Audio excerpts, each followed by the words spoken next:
okayfm 101.7. Na ebusuafo enra Owura Charles onua won top bisiu wako special prosecuted enim yokoduru wono said ya na nhyetie no was arrested, granted bail. Then the process from Boatin at the end year, na yebetium and then embom anopai me bo mamane before the start of the show say Kwabenya constituency of the new patriotic party. Twimu da we the won koma just say edu baabie na ye hwe ye mpia ye hunu parliament wo mo se ye hunu wo mo ti committee se obeba wo manim wankọ wo mo seti zoom wansi ho ekowi ase ye kwete se o yesi wose ne bayare awo no yem ni ade ekodu baabie ni asako hu ye mp maadwoa sa fedie maadwoa TikTok na eno so ewo ho ekọ baabie na asako akodu maadwoa voice no class san de bodo mi Kwabenya otim se constituency na heavy na eno so ababa ebetwem wo ho na akọ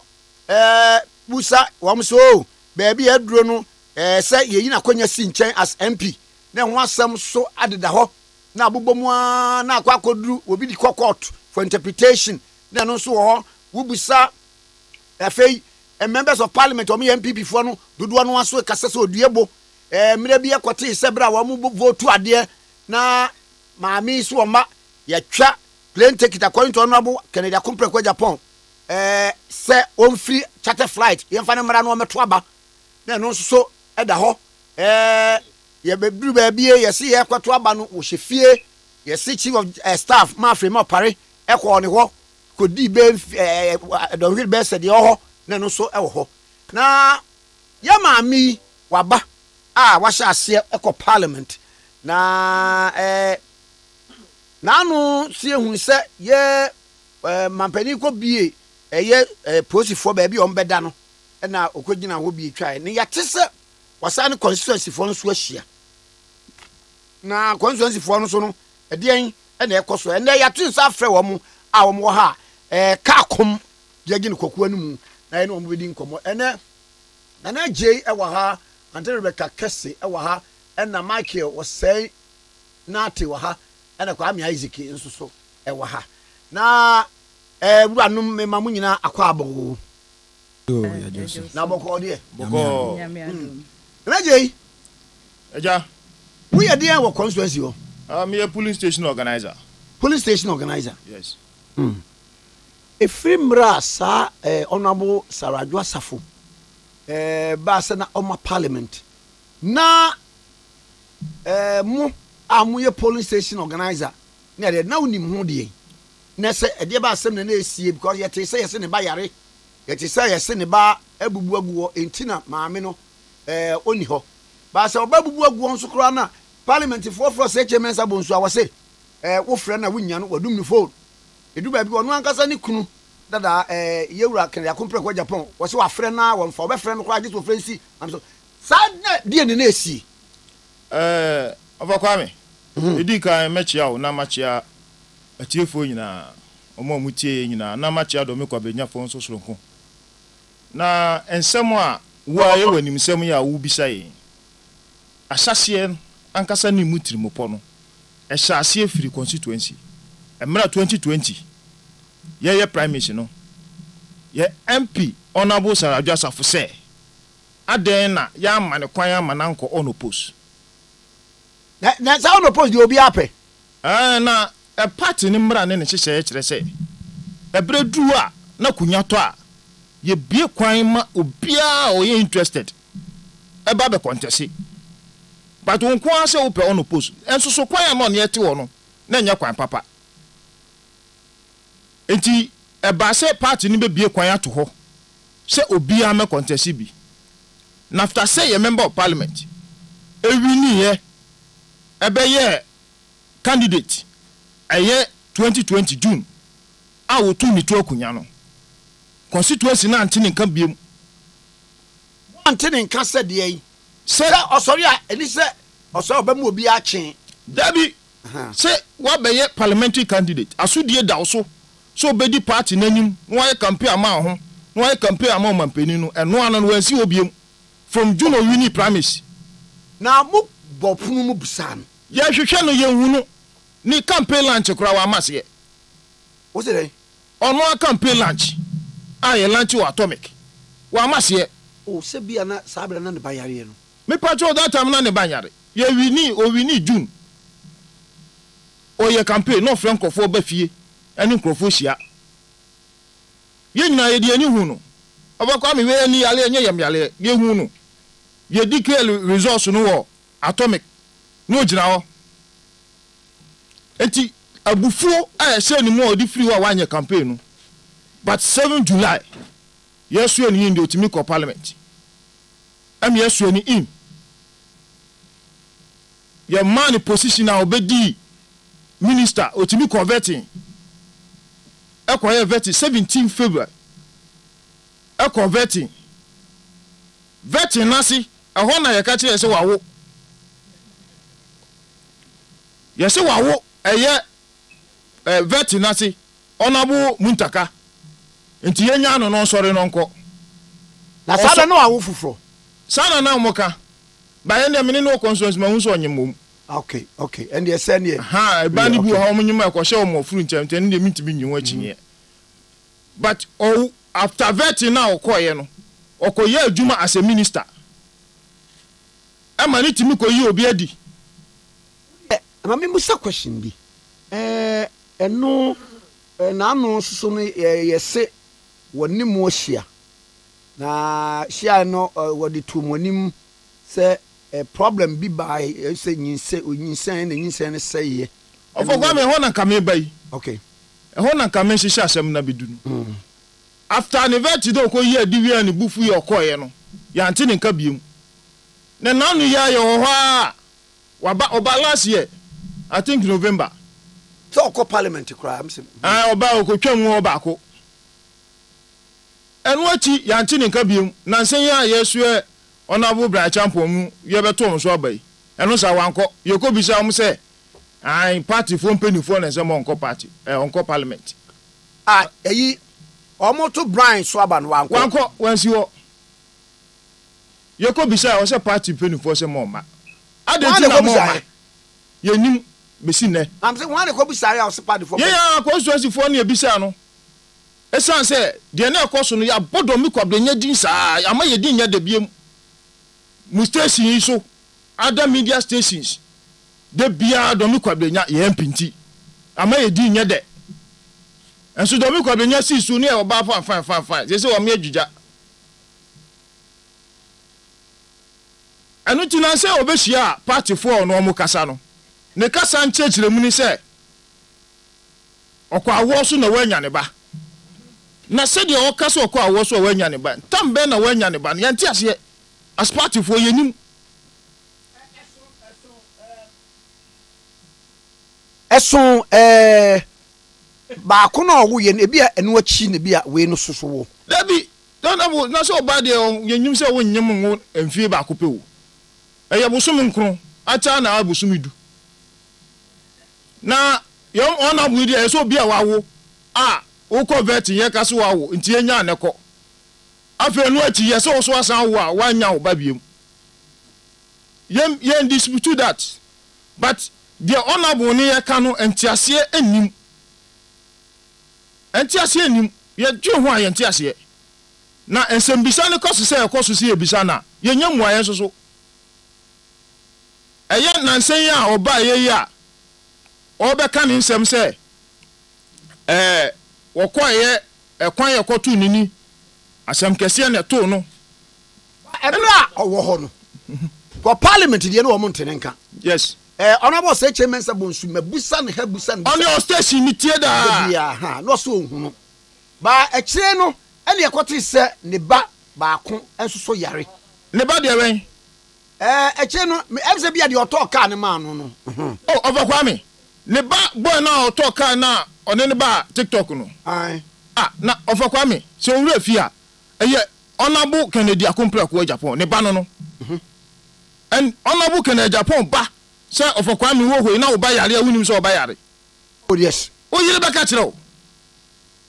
O yire be mo ho so wo yare, oba yare. Because minister onabu yadoe, onabu kene Japan nkrofo kra obom. Nkrofo hu kra no oso masene, eyo madoye. Na ono ankasa na ne ba yare a onabu kene Japan. Ebe jai ho abetena, abe garanti media interview. No abeka se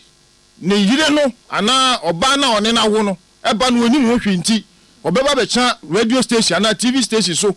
say ne yire pa onko contest o TikTok ona bo onye heartless onim se ne ba yare no obeba betena ba bi say aden na ye frɛ na wonfa parliament frɛ na yenya no party frɛ na omunya no eti se ne ba ne yare pa se de oka na ofakwa me wo esi asora betena ha oyiri so be ko djuma enti se wo ba yare a Adam means baby na abeye because emma okromu a ewo bosomo miensa no ma sore na omuko nyuma no after the election no ma memra ma me Rebecca Kesiso after the election no munji ni se bia wo ye den constituency o electoral area coordinator obeye Mike ni yedi ama ye kan bia mun se sabi ya utan kodua na wa yin America ye MP me ho na metie ba jo mun se ho na metie aha ubusa akamani num ni ade NS of Taifa no ma obi ani ba bia mete mun yin se ye MP no on pen muka ene bia bibia nko yie ne de we amofa so kan no nti ne bia sana te dia ye tonkwanta ya pai yo ohene meda watiefo ne wahwefo nyina nso ase ne metimi aka ne se ye maame ye honorable MP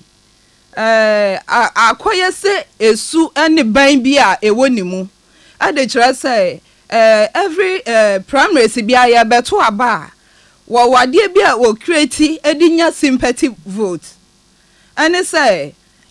obetimi ayo o mepa monto mame kotodwegu fom ensa dansayem monto mame the moment ye beto aba ne de ama maame no wonhu ni wodome Kwabenya biom wone motonkwanta wapai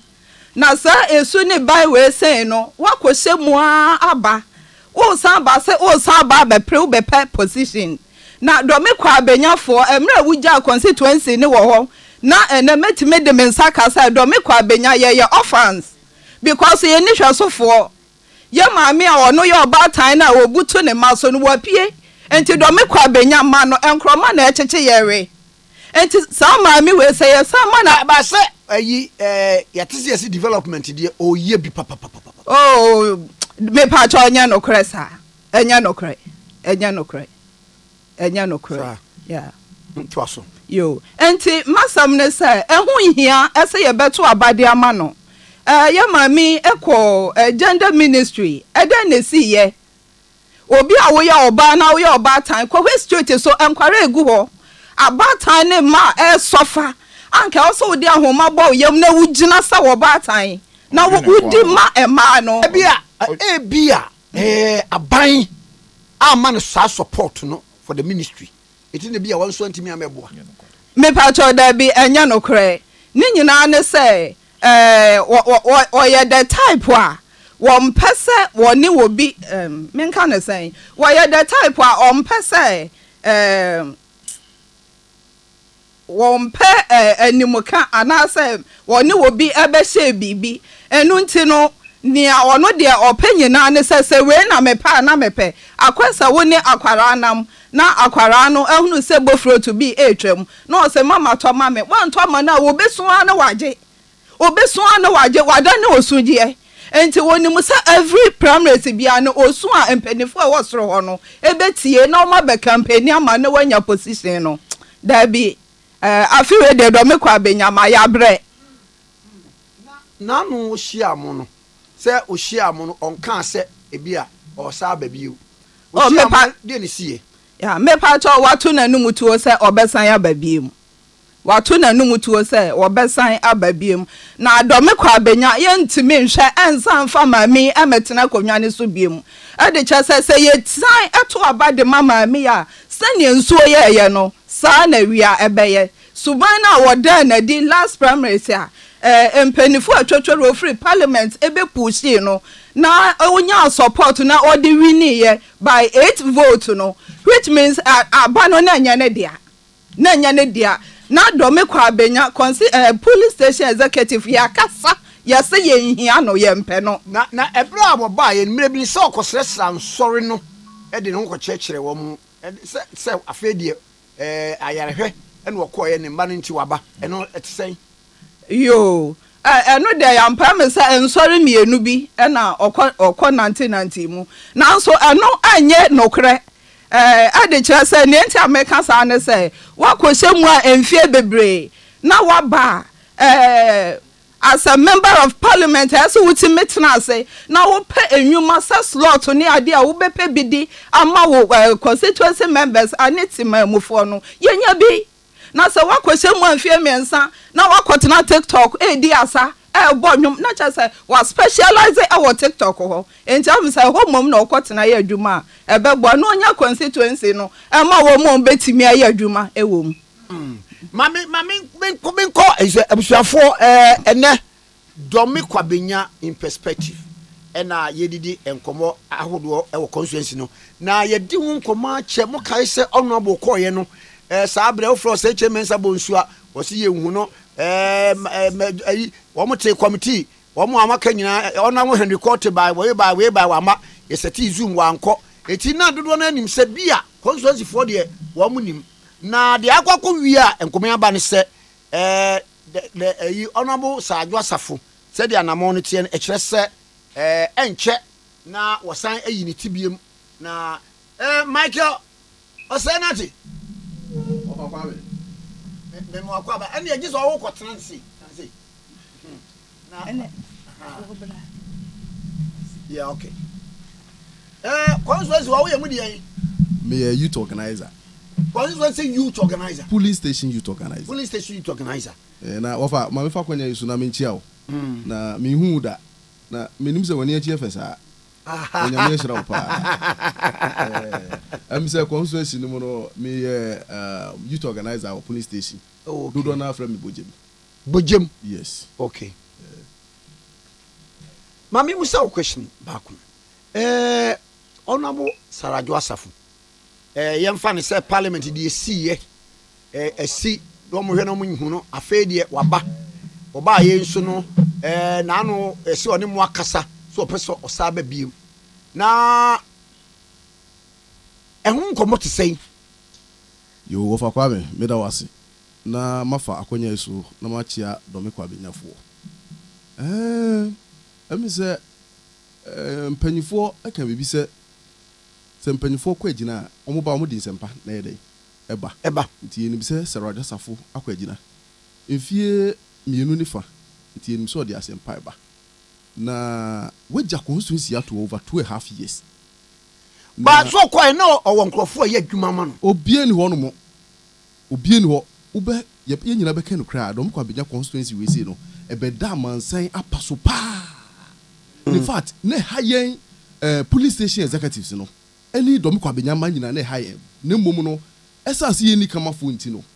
ye ayedin na ye nim se maami no ko ba resign de na mimi nim se ko ba pe ko bebo mo de na wa trole tintintin e de akwakoma parliament se de di na on resign na mususu ye nti ese so resign se dwumadie bia ye de ahye wo se bia mra wo ho ni se parliament ho no na ye de akọ na ye nyina ni padodo na vote dia ma wo se ko parliament ho na ko gina ma ni padodo ni nyina enti no se unko parliament a na bibiti na unko a e wo se umma empanyifo hu ana constituency na wo mu no ye wo constituency chairman ye wo secretary ye wo first vice ye wo second vice empanyifo agum organizer mu nyina agum ese se wo chirom se ade we ni ade we nti no mitia me na echi kakra maamu we wa anye bida maami na mu hu ni fefefe no wo ho no mo no enye sa na ti bia o kan kire constituency chairman o kan kire secretary no de ba mo ante se medical say ye constituency executive no mo ho fre wom one ne ba ko pe na bisa ne se madam Adwoa Sarfo eni die sa o de mo constituency na on fre obi aye chairman bonsu a onu ne ye ayi domi Kwabenya ti no kra no wan kra no e no de ko ye na ukoya na usi uko udu ba kwese kubetem na na mebisa se wo fa kwa me yi enkubeta no se edu ba kwese na se bi okafrache wanya no ofiri mu krampo na ye wotam be se 3 months bia ye de ma abatanfo no na ja wasan beto wadwuma so na me de minim se bia ekoba asa no mrofo no refi wo mo ho no mo di ni ti she akubeta no afi no mo ja ne so mro mitimi kire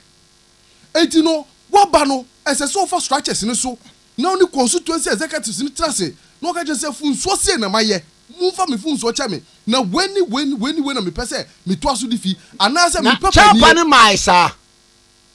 ofiti ya no free youth organizers mumro na me hia mo na mo koye enti no me kura me si wo mo kwan se mo bi anko wanfo buo amma ye constituency chairman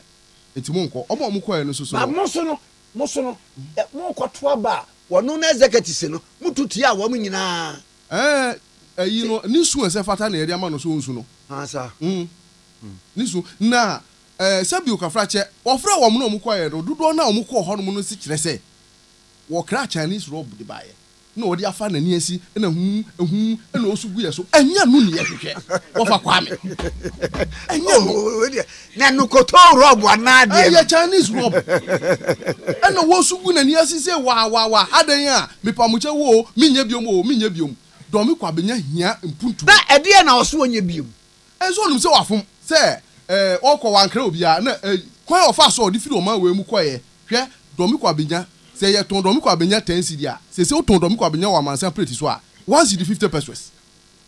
1 cedi 50 pesos na wafa kwa me se wo be kai a ye ka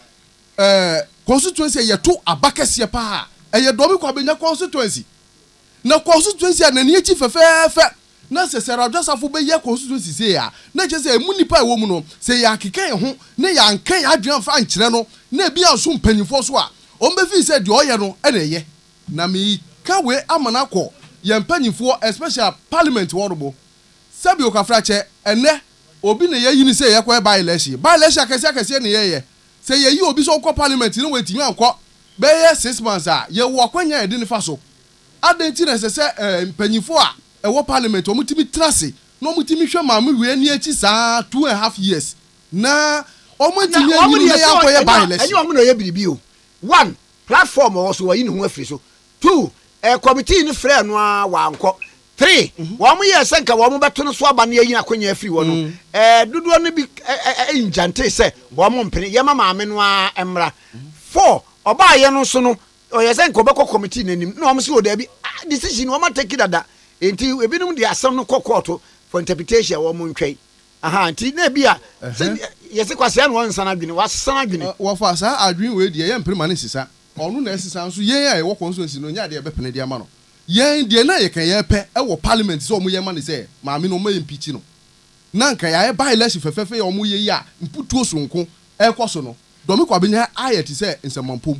ye pe by election bi wo hono mu na nka omotimi abekre efie wo ho nyina nanso yenya no madam Sarah Joseph de ye kan nyina se won tra ne ba bi di no on na busuafo won tra hono mu nwe hono onu ahu se de wa ya ne nye no obekọ radio station akoda ase no wi a wo de yi ni letter akọ se wa resign se MP ye hia ne bi kura wo dom Kwabenya ye mpese ye beti na no mu ase kura wo dom Kwabenya ena de ye kan se ma panyimu bie nya na adwo se wo tam na dia ba be si yesu biom na se nim gwase ya ji so many years no enya de se nim gwase no ye baji bi wo fa kwabe obi bisa se ade na mo ntwen se oda so ye MP enti ena ye nyi na kwanya mfiri wo ana mo ntwen na mo nkọ primary sin se mboto atia no mo to atia no wa fa kwame ena se ebeduru se ye bekọ primary dia ena se na do me Kwabenya afu nwura wo na afu nwura se do me Kwabenya e amanfo sabi ukafrache hwe ufra ahemfo wo ho nyina betima ka tro se because uhwa do me Kwabenya na ye woro MP na kwakọ preface ro dia ba o na ye sa tima kan de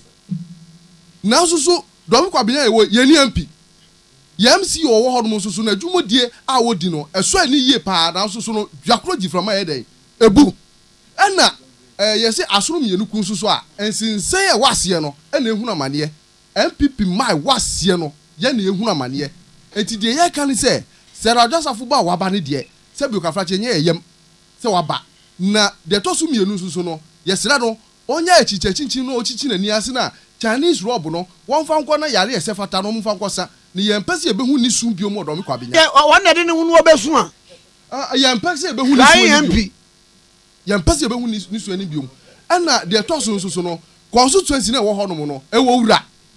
se obechi chinchin constituency no mu a omo mpanyifo amane no take it no oti so no ye MPP take it so no oti MPP atomibo eti mo chairman no chairman bonsu no any constituency secretary meaning so obo mo ba treasurer youth organizer no me ade na pro ba wo kono omo nka ho wa mo amane na obi a wa mo amane no usi den na wokọ ofa chire o back door ba se bia mo amu chire ni taa omo ana na de ekwe o metimi adodo se roja safo ye dodo na ye dodo se Kristo nti na mom udi ba aniso pa dia nkrofo kitekita sika gina ho no enye ize se ti amika sale se wo fa kwa mi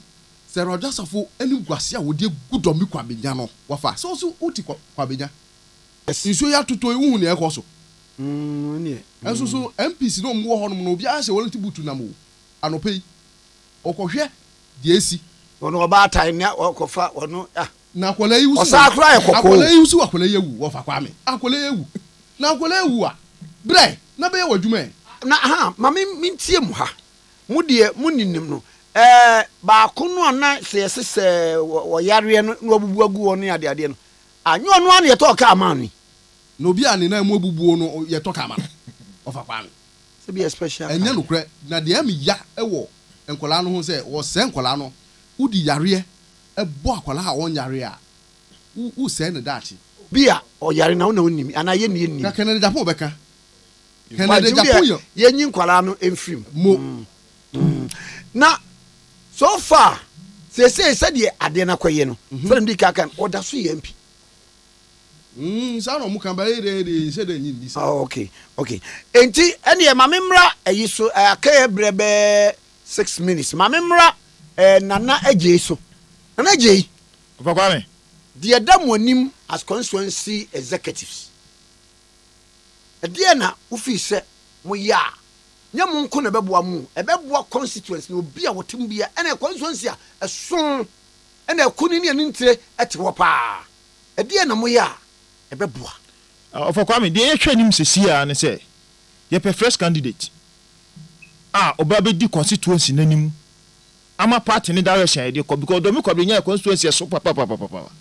ye mpesi e be di agro this time because NDC candidate no mde na ba no o very tough ona bu ama ne ho kwan am na ti mawura yase atimia anya nyinaso nti ye pe candidate foforo ne ho mfono ye because enanu ye tise obi ka si no adwa no vote kasa we ye ka MPP ai wodom wo mema no obi ka si no adwa nti adwa no MPP begu ye wo mema wo domi Kwabenya ofa kwa me so obi akura nu wa e ba befo akọ obi anu wa e do ofa kwa me be court ye de we ba befo ye ba be hu e papa despite ye pa chon fa han MPP e wodom nti adom no betumi akogina ya nam akoto abama ye nti ye nya ona bobiem se nabraba sem ne nsem no oka ne de ye sere no onim se wa ha party no obe contest a omra ba so oba be keka nsem bi no odi akomedia mako portray say ase onu nko ani agenko a waka no da bi enye sa nete e fonfo no si fom sesi a fonfo be wuro no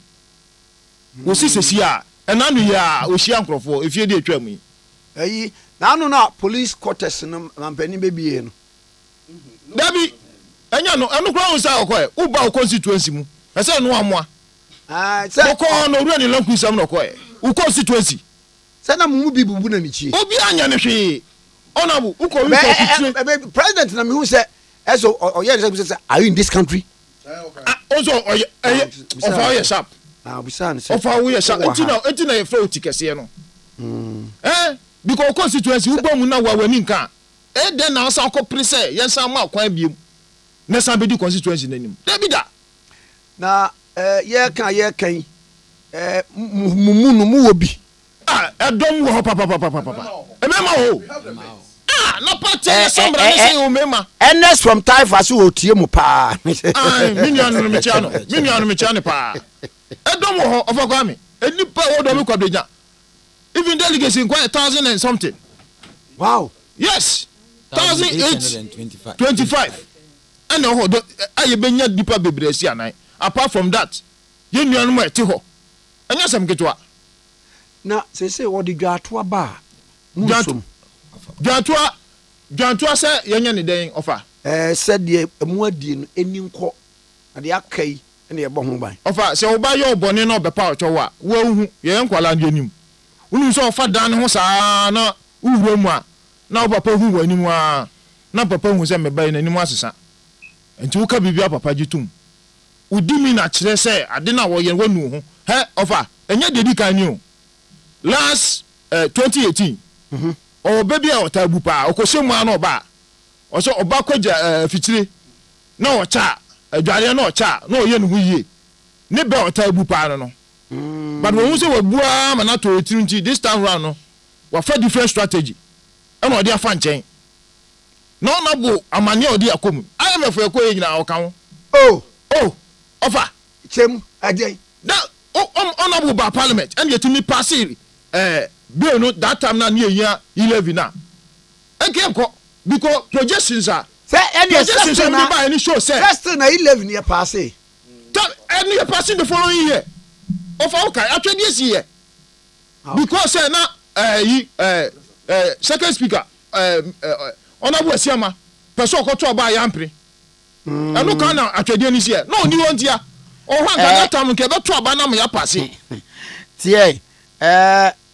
Oze Kwame kan kire wo mo se orokodo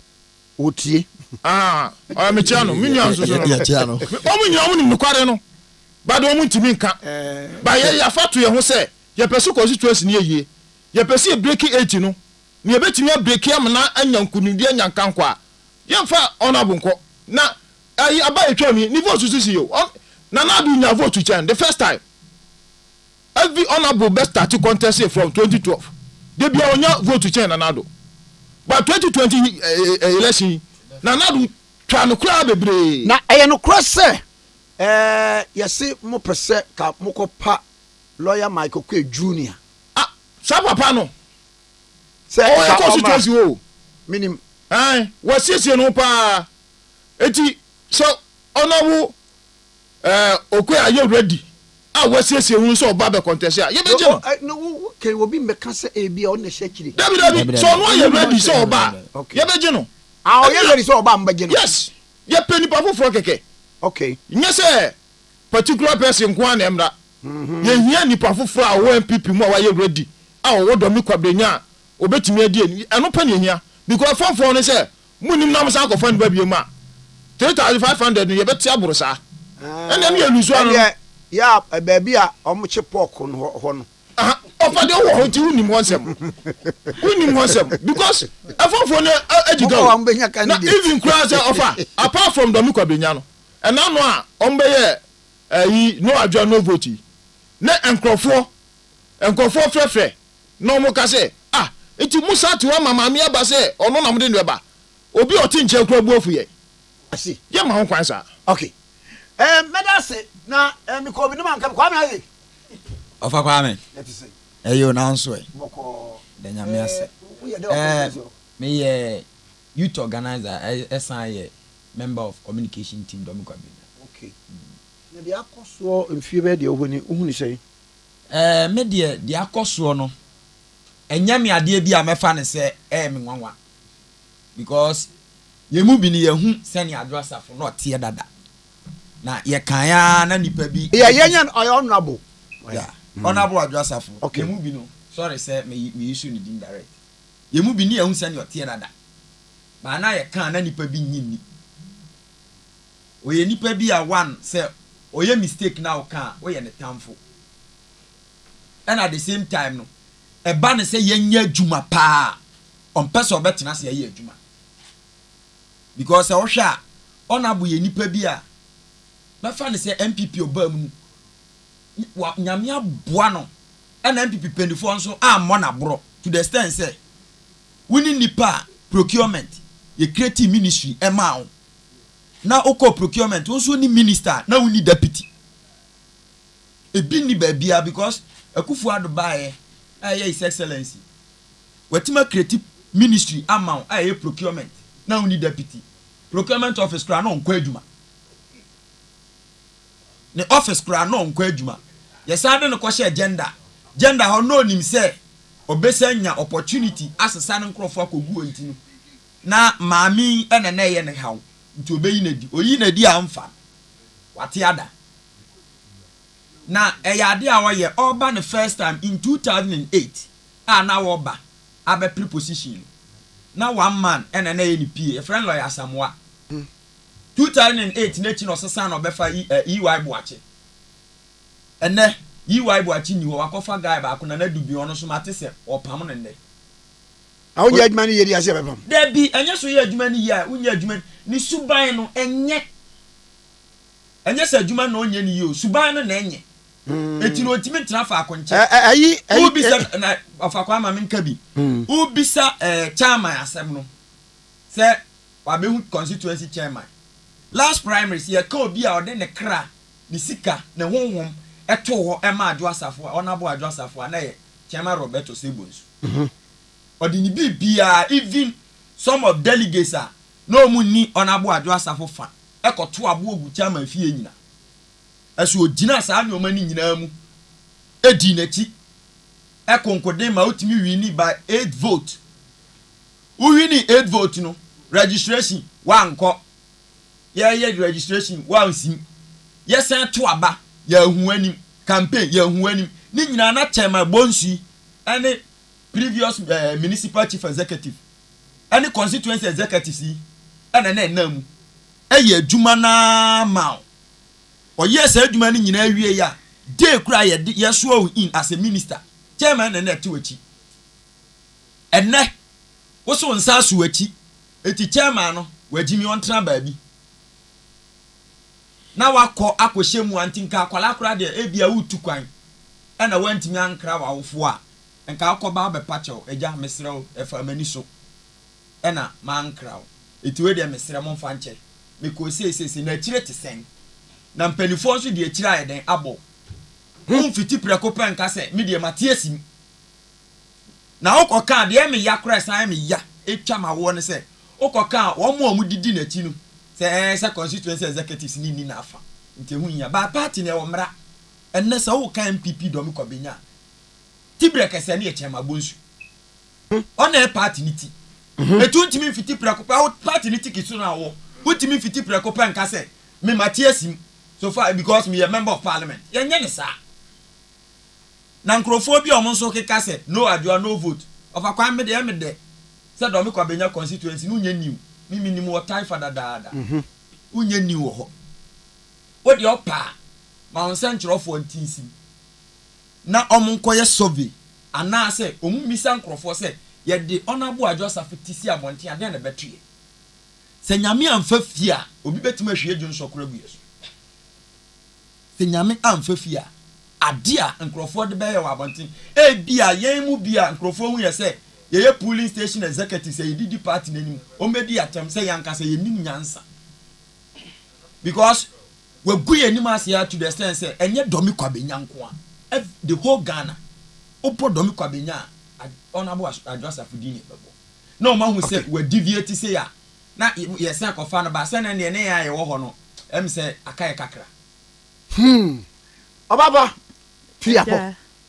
Tuyapo na yenko. Na David Obri Adwoa was immediate past constituency youth organizer. So I'm listening to them, pal. What's your team? Yo, I just made our say. Anyway, TF na kakra meka me adie to upon say. Ya ma me no wabedi do me Kwabenya abro. Wabedi abro papa. Ya wache bi ono na wanya bi. Oh, Dabi. One cheshe. Na do me Kwabenya ma ye bre ye sofa na chese ni twa me awo kra ne se ye this lot eba ye den na executives ana grassroots a do me Kwabenya yensa kan bi yensa ntimi nka efise ye ni hwesofo na sa maami ye sa de ne betena do me Kwabenya ye koya na ye baaye do me Kwabenya edampan mesra wo manfo ne atiefo ni amami edi wo man Ghana afaso edi do me Kwabenya afaso no ya sesan ya dwen yɛntimi mfa ne nkɔ biem yɛhia nipa foforɔ a wɔwɔ party ne ho dɔ na wɔwɔ party ne ho atu ho akyɛ na wɔbɛtumi agyina brane ayɛ adwumade ama party no ɛne timamufoɔ a yɛwɔ dɔme Kwabenya saa nipa ne na ehia ne sɛ ɔmɛtu franka ɛmfama dɔme Kwabenya Obakwame ebe wase ni ada tiefo ase sɛ ɔmdo maso fam ye de kakra na ahye ase o ye be developments a ekɔbre bi o be sa afrɛ mu na mo aba Ofakwame ye wada agye pa wo do frɛ ye pɛ ye baba bedu ha because ye pɛ si ɔman Ghana etie yasɛm na ye party mpanifo wo soro etie yasɛm because ye tie ye kasa ye tintin nyina ɔmu tie last 4 years a enka ye ndu ba bi ye dui nti se be a ebra ye womi a ye pimpim koso yi a ye hu se wasi fo mu a wonam akwanyasa so pesi otesi se ampa because nkomo bi a wakodi na se no musu nyo ne chairman na woni wan nam se yeso obi ani na chi odampan se ye former organizer a olusu be 8 years ni ono ene di na chi se obi ani na chi biem no for Kwame se wo ye ja wo hi se wo baba ko na de bia ono okoba o de asem ne ba de bia okoba o de asem ne ba na afoforo na aka na udi sika metuom school fees no obekoso ase ofisika ono onye se ase de bia oba obeji ba ko mini obiri ya oka ne message onu sa onu ti olusu no former youth organizer de osani message ba ya ona bunti olusu etu fa ni di kura atare ho a position ekura akura obelusu o constituency nim na fa nyinam se ede ne beko ni din keke kura wo de campaign as party nya ubelusu eti eye simple yes na wo de wadi mfie wadi miensa 12 years na ye MPP amanyoko ne so afofo agye boot aye ready ebe gina park ne so abebo nti yes no wo de onko nchen kakra oda so ye obabu so ko no obi be ye na agro nye ne fe na de konsan do so beba bi ma ene ye kwan o party ne yensi ni kwan ba o se chinchina nti obe contest ya yes no mo mesun this time mo nko pankrofo cho se omfa ne mra emedi nanim Jubilee House yesrom ye ma me efrema yesre no last year 4 years no tinifie ho no oboa no ono onim kwan ode na faso de dawo utimi kwatena ne gate achi na wo pacho se o mesin ko parliament no nko no san ba biem sabe na ni subiri no na ni su bene over Kwame na ni su wo he wo bia wo tra premu abedu Ghana me kwasesa me ho aba no akwhye dem over we ye de kasem na wasan be so akire obiem ena ne ehu se oni na twitwa emfoni a egu TikTok yeso on the message ni twa emfoni ane da TikTok wasan ne ye ma me frema ko twa photo ewo Jubilee abeto chese yasan gina tum nti party fo enyi tum ha okay enti ofa da wase anopai mese da wase pa da wase se abna be kan yase dɔme Kwabenya ye nyina ye Kwabenya dɔme Kwabenya na yedidi hu komo na ezeke se ba ye na agyi ante Rebecca Kesse ura Michael Senate na yewura Kwame Isaac enso so wo mu abeka niema hodo a ekoso na eye nkomo a ye beto aso ne yedie na afi kura no enche be parliament ko bisa se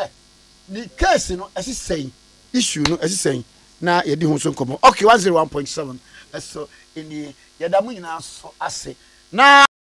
OKFM 101.7.